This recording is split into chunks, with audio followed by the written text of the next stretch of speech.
All student, आज हम intermediate class 12th अर्थशास्त्र इकोनॉमिक्स के बारे में बताऊंगा।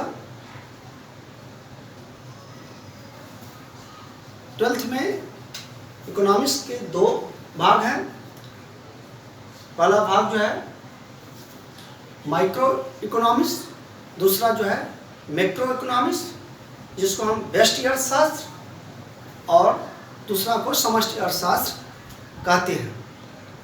व्यष्टि अर्थशास्त्र का मतलब होता है जब अर्थव्यवस्था के हम व्यक्तिगत इकाइयों का अध्ययन करते हैं, जैसे एक व्यक्ति का, एक फर्म का अध्ययन करते हैं, तो यह स्थिति जो है व्यष्टि अर्थशास्त्र के अंतर्गत आती है। और समष्टि का मतलब होता है बृहद या बड़ी। जब अर्थव्यवस्था के हम समूहों की बात करते हैं, बड़े उद्योगों की बात करते हैं, राष्ट्रीय आय की बात करते हैं, तो यह स्थिति जो है समष्टि अर्थशास्त्र कहलाती है। तो सर्वप्रथम हम व्यष्टि अर्थशास्त्र के अंतर्गत हम उपयोगिता के बारे में आपको बताएंगे। उपयोगिता, जिसको हम तुष्टि गुण भी कहते हैं, इंग्लिश में इसको हम यूटिलिटी कहते हैं। तुष्टि गुण या उपयोगिता, वास्तव में उपयोगिता है क्या? उपयोगिता किसी वस्तु का वह गुण है जो मनुष्य की आवश्यकताओं की पूर्ति कर देती है।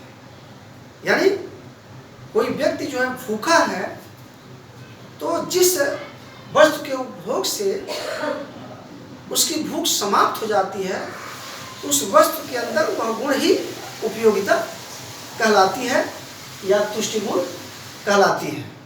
जैसे हमने कहा कोई व्यक्ति भूखा है, रोटी अगर खाता है, रोटी से भूख समाप्त हो जाती है, तो रोटी के अंदर का गुण जो है उपयोगिता या तुष्टि गुण कहलाता है।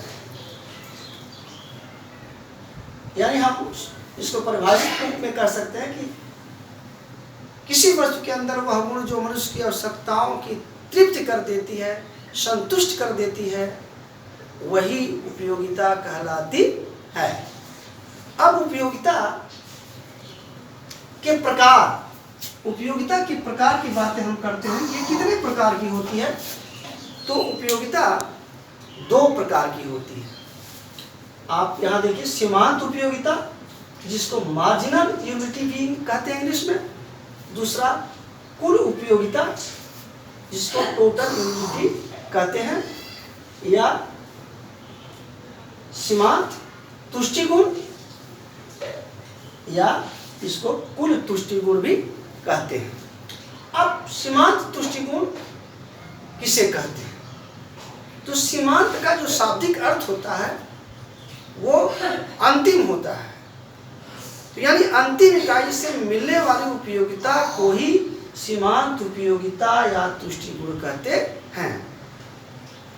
कोई व्यक्ति मान लीजिए 4 इकाइयों का उपभोग करता है, तो चौथी इकाई उसकी सीमांत इकाई हो गई, और उस इकाई से मिलने वाली उपयोगिता को ही हम सीमांत उपयोगिता कहते हैं।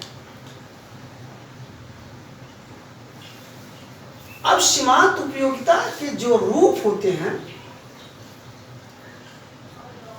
इस रूप के बारे में हम आपको बताते हैं कि इसका जो रूप प्राप्त होता है, इसके रूप जो देखने को मिलते हैं, ये 3 रूपों में सीमांत उपयोगिता के रूप देखे जाते हैं। नंबर 1 जो है धनात्मक सीमांत उपयोगिता, नंबर 2 शून्य सीमांत उपयोगिता, नंबर 3 ऋणात्मक सीमांत उपयोगिता। यानी जो व्यक्ति के अंदर सीमांत उपयोगिता प्राप्त हो रही है उपभोग करने से, तो उसका रूप किस तरह का होता है? तो 3 रूप होते हैं। तो धनात्मक का मतलब होता है कि जिन इकाइयों के उपभोग से व्यक्ति को कुछ न कुछ अवश्य उपयोगिता प्राप्त होती है, तो वह स्थिति जो है ये धनात्मक सीमांत उपयोगिता कहलाती है। जब व्यक्ति जो है किसी वस्तु का उपभोग करता है, उनके प्रत्येक इकाइयों से कुछ न कुछ पॉजिटिव उपयोगिता प्राप्त होती है तो उसको हम धनात्मक सीमांत उपयोगिता कहते हैं। जैसे आप यहाँ देखिए, यह तालिका में दिया गया 1 से लेकर 3 तक जो है ये धनात्मक को दर्शाता है।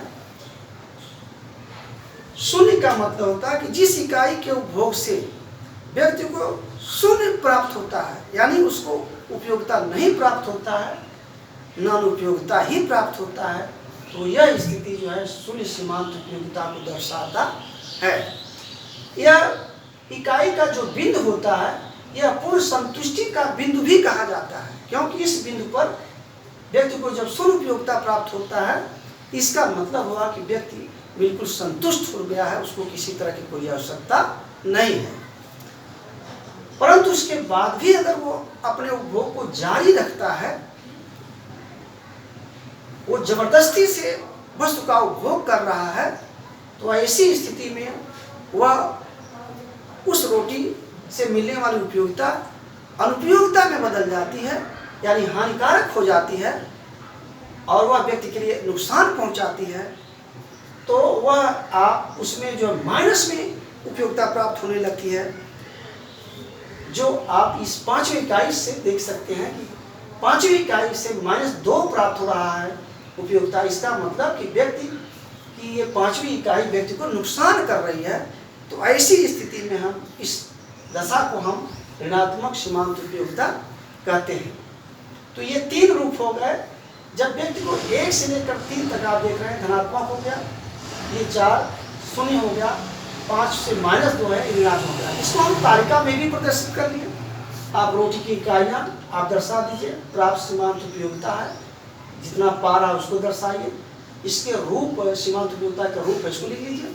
आप देखिए 1 2 3 4 ये 5 रोटी का उपभोग कर रहा है व्यक्ति। 1 से लेकर के 3 तक 8 ये 10 8 3 ये 3 जो है उसको कुछ न कुछ प्राप्त हो रहा है। 8 3 ये 10 8 3 ये मिल गया है उपयोगिता इसको। तो ये तीनों इकाइयों से, तीनों रोटियों से उसको कुछ न कुछ उपयोगिता मिली है, यानी 10 8 18 2 20 से 21 मिल रही है। तो ये धनात्मक सीमांत उपयोगिता की द्योतक है। परंतु चौथी रोटी का जब उपभोग करता है तो उसको शून्य प्राप्त होती है, यानी उसको कोई उपयोगिता ही नहीं मिल रही है। व्यक्ति बिल्कुल संतुष्ट हो चुका है, पहले ही संतुष्ट हो चुका है, इसलिए इसको पूर्ण संतुष्टि का बिंदु भी कहते हैं। ये बिल्कुल संतुष्ट और असंतुष्ट को प्रदर्शित करता है। परंतु इसके बाद भी अगर वो 5वीं रोटी को जब खा रहा तो आप देख रहे हैं -2 हो जाती है। इसका मतलब कोई इच्छा के बगैर खा रहा है, इसलिए उपयोगिता उसकी माइनस में चली जाती है। इसको हम ऋणात्मक सीमांत उपयोगिता कहते हैं। इसको चित्र द्वारा भी हम दर्शा सकते हैं, चित्र के माध्यम से इसको हम देख सकते हैं। आप चित्र से देख सकते हैं इसको। ये जो है ये OX, ये OX अक्ष है और ये OY है।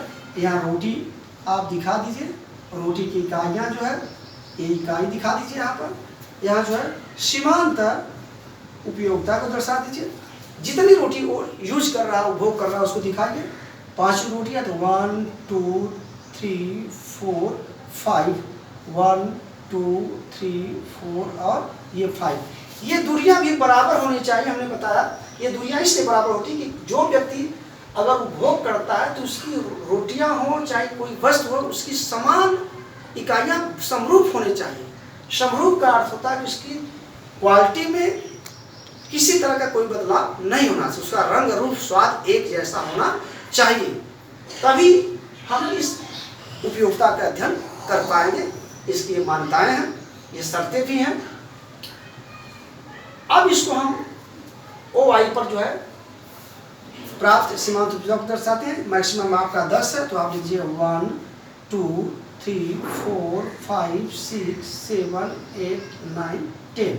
ये 10 हो गया, ये 9 हो गया, 8 हो गया, 7 6 5 4 3 2 और 1।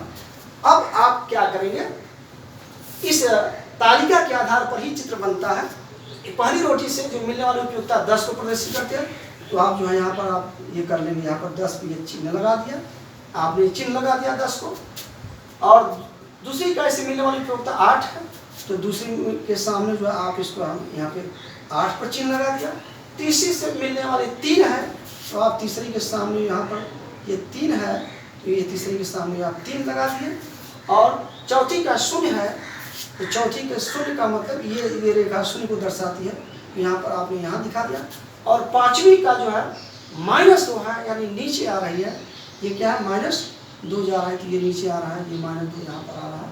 ये यहाँ पर हम दर्शा देंगे, यहाँ पर ये चूँकि माइनस यहाँ पर प्रवेश करता है, ये -1 हो गया, ये -2 हो गया। अब इस तरह से जो है हम ये चिन्ह लगा दिए हैं, ये चिन्ह हमने लगा दिया है ये। अब इसको हम इन रेखाओं, इससे को हम एक रेखा से, ये रेखाओं से इसे खींच करके उसको मिला देते हैं, तो ये रेखा जो है हमारी सीमांत उपयोगिता ये वक्र बन जाती है, ये सीमांत उपयोगिता वक्र बन जाती है।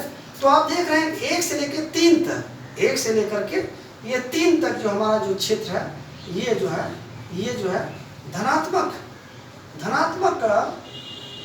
सीमांत उपयोगिता को दर्शा रहा है। और ये जो चौथा है, ये जो हमारा 0 जहाँ पर ये मिला हुआ है, ये जो है 0 सीमांत उपयोगिता को दर्शा रहा है। इसको पूर्ण संतुष्टि का भी बिंदु कहते हैं, पूर्ण संतुष्टि का भी बिंदु कहते हैं इसको, ये पूर्ण संतुष्टि बिंदु भी कहा जाता है। और इसके जो नीचे वाला जो क्षेत्र है, ये इसको हम ऋणात्मक कहते हैं, ऋणात्मक सीमांत उपयोगिता ये कहा जाता है। तो इस तरह हम चित्र के माध्यम से भी हम प्रदर्शित कर सकते हैं। इसको हम इस तरह रेखाओं में भी इस तरह व्यक्त कर सकते हैं, इस तरह भी किया जा सकता है, अपनी सुविधा के अनुसार से किया जा सकता है, कोई प्रॉब्लम नहीं, यहाँ पर हम कर सकते हैं। तो इस तरह से जो हम सीमांत उपयोगिता के विभिन्न रूपों को प्रदर्शित किया। अब अगले वीडियो में हम आपको कुल उपयोगिता के बारे में बताएंगे। आज के लिए आपका प्रश्न है सीमांत उपयोगिता क्या है, इसे तालिका और चित्र द्वारा विभिन्न रूपों के माध्यम से नोट्स तैयार कीजिए। धन्यवाद।